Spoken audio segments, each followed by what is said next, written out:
Bonjour, je m'appelle Emma Gatipon et je suis chargée de mission transition interfilière au sein de la filière Neurosphinx.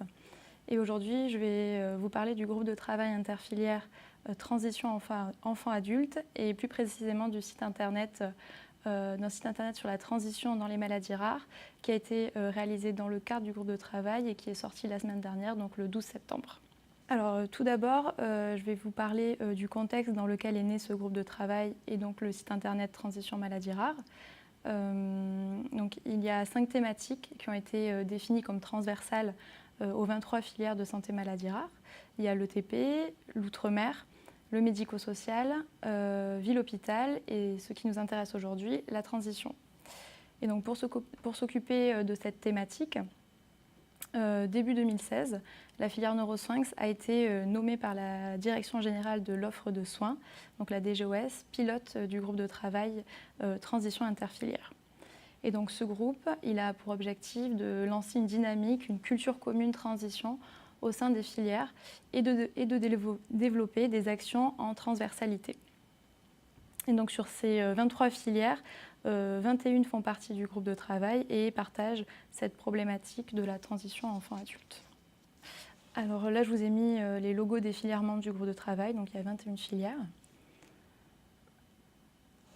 Et dans ce groupe de travail, donc dans un premier temps, on a décidé de faire un état des lieux de la transition au sein des filières de santé maladies rares.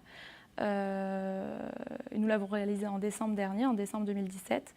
Et c'est cet état des lieux qui nous a permis de faire le site internet. Donc l'objectif de cet état des lieux, il était de recenser les projets, actions et outils qui facilitent la transition et qui ont été réalisés au sein des 21 filières membres du groupe de travail. Au niveau de la méthodologie, on a décidé de faire une enquête à partir de questionnaires. Ce questionnaire il a été envoyé aux 21 filières membres du groupe. Et en parallèle, on a fait des entretiens avec des personnes ressources qui sont rattachées aux filières de santé. Et l'idée, c'est d'enrichir les réponses au questionnaire. Alors, ce questionnaire, il était composé de 3 grands items.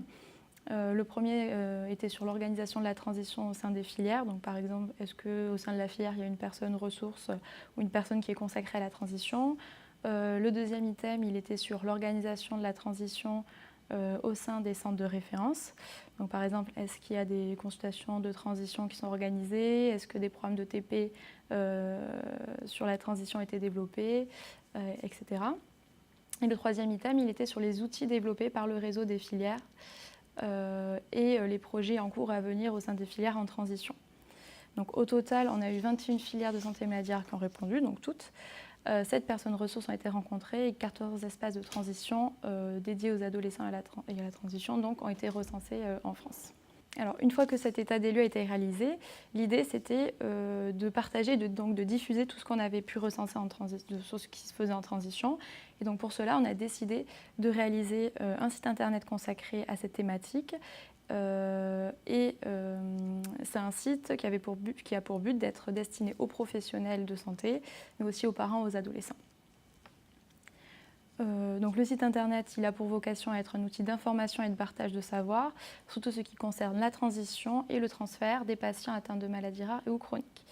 Vous pouvez accéder au site à partir du lien que vous voyez là, donc http://transitionmaladiesrares.com.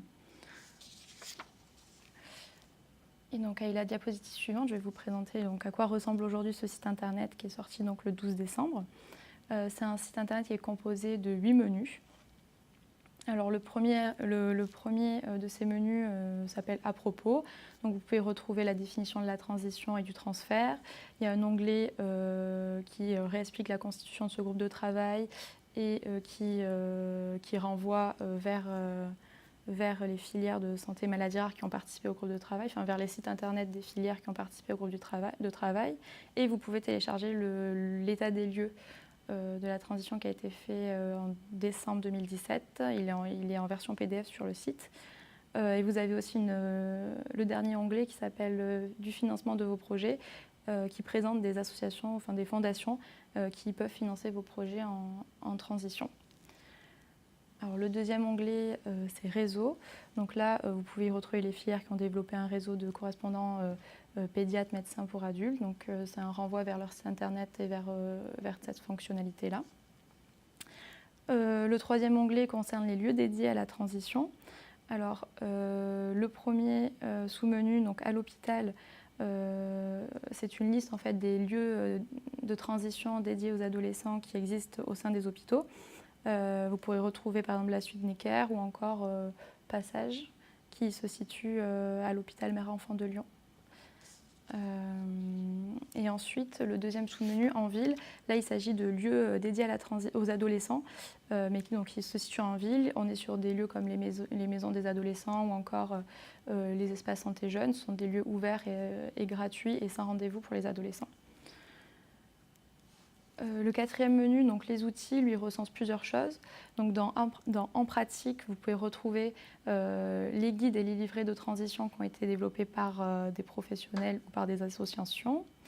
Dans l'onglet ETP et transition, vous pouvez retrouver des programmes d'ETP qui prennent tout ou partie en compte de la question de la transition et vous avez les coordonnées des personnes qui coordonnent ces programmes.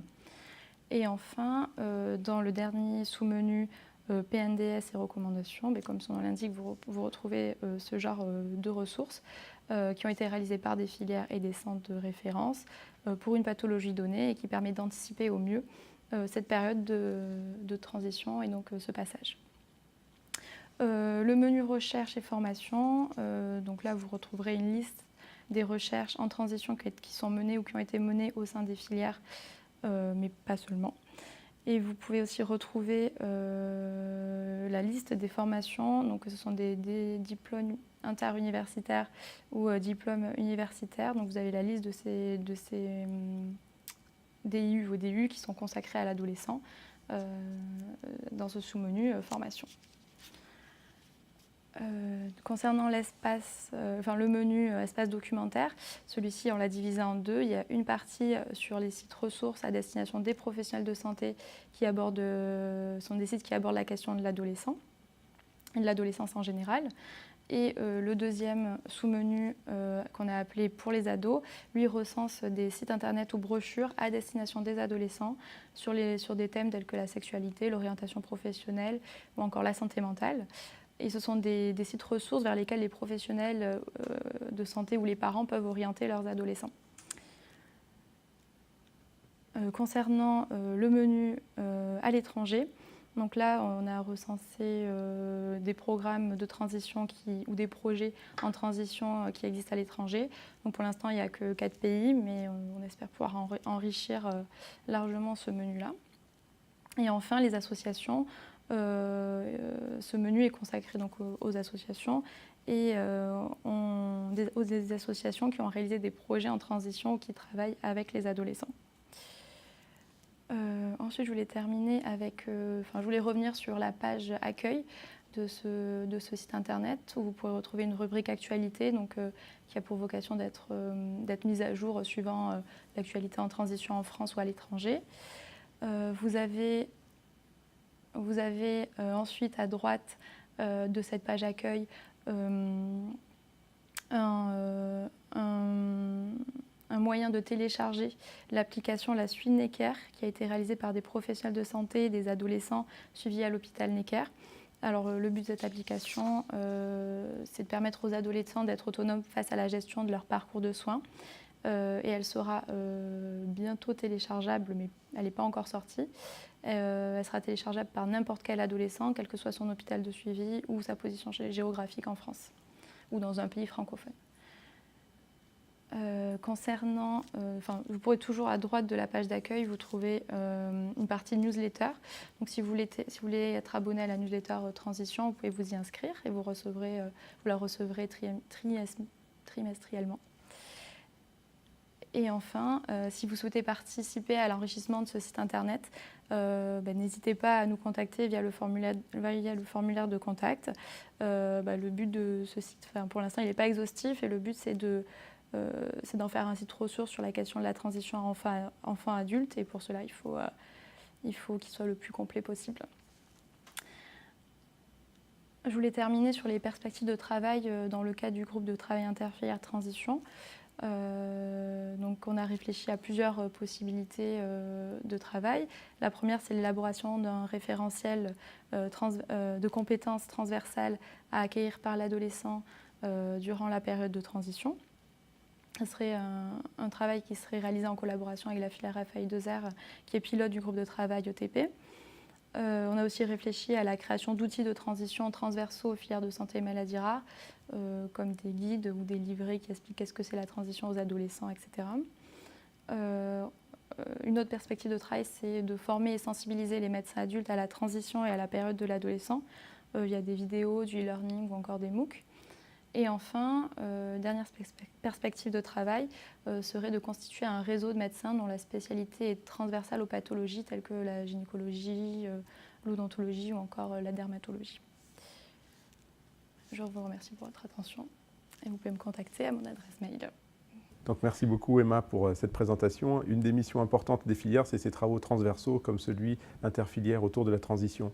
Donc vous avez évoqué l'application donc la suite Necker, qui sera téléchargeable sous peu pour l'ensemble des ados de France qui le souhaitent. Qu'est-ce qu'elle comporte, cette application, en quelques mots?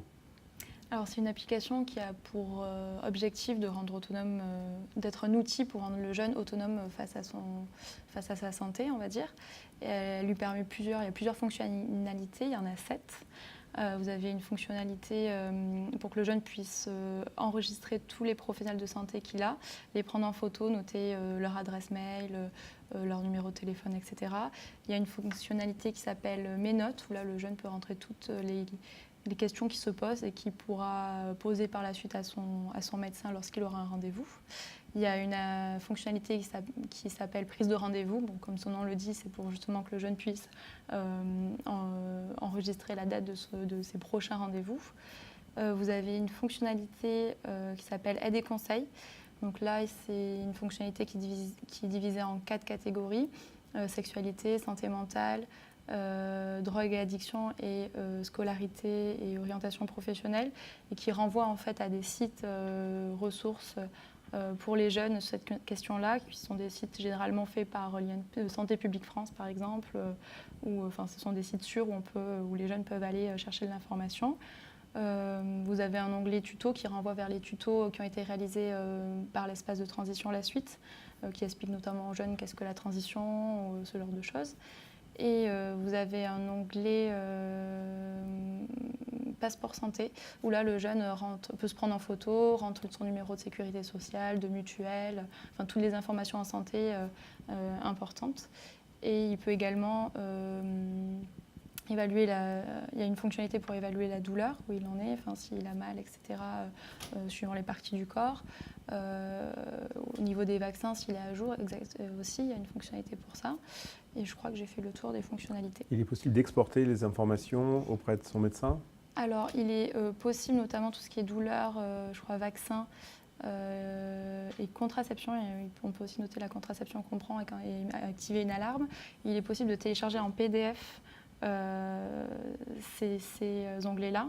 Et ensuite, le jeune, il fait ce qu'il veut de ce PDF-là.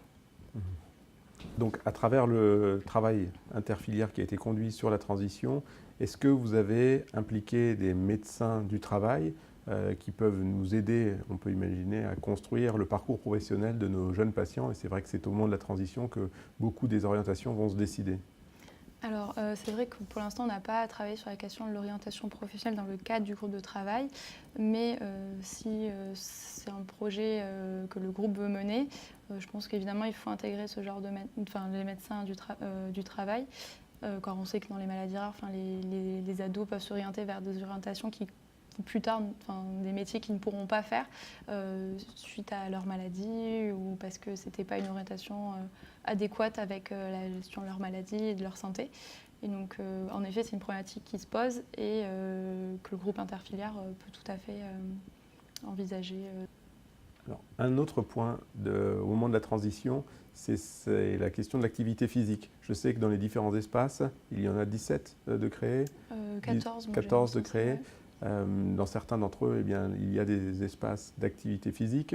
Et l'activité physique, la promotion du sport et santé est un des éléments, des vecteurs que l'on utilise chez l'adolescent. Est-ce qu'il y a des groupes de travail autour du sport chez l'ado en transition? Est-ce qu'on a des éléments vis-à-vis de ces activités? Pour l'instant, on n'a pas fait de réel sous-groupe de travail, à part on a commencé à réfléchir sur le TP et la transition avec FI2R justement. Et c'est un des premiers sous-groupes de travail qu'on va sûrement mettre en place. Mais on n'a pas encore réfléchi à des sous-groupes de travail sport, sexualité, etc. Mais c'est quelque chose que justement on pense à envisager pour pouvoir travailler sur tous ces aspects-là, sexualité, sport, orientation professionnelle, qui sont des thématiques vraiment transversales et sur lesquelles on peut travailler ensemble, quelle que soit la filière et donc quelles soient les pathologies dessus. Parfait. Voilà. C'est moi qui tout seul. J'en profite pour passer une information, car notre filière FI2R, nous organisons une journée le 20 décembre prochain qui aura lieu à Lyon, au Parc OL, le stade Groupama Stadium, sur l'activité physique de nos ados en transition. Et donc c'est une journée thématique que l'on délocalise pour une fois à Lyon au lieu de faire ces journées de transition à Paris. On espère qu'on aura de nombreux collègues motivés qui viendront nous voir.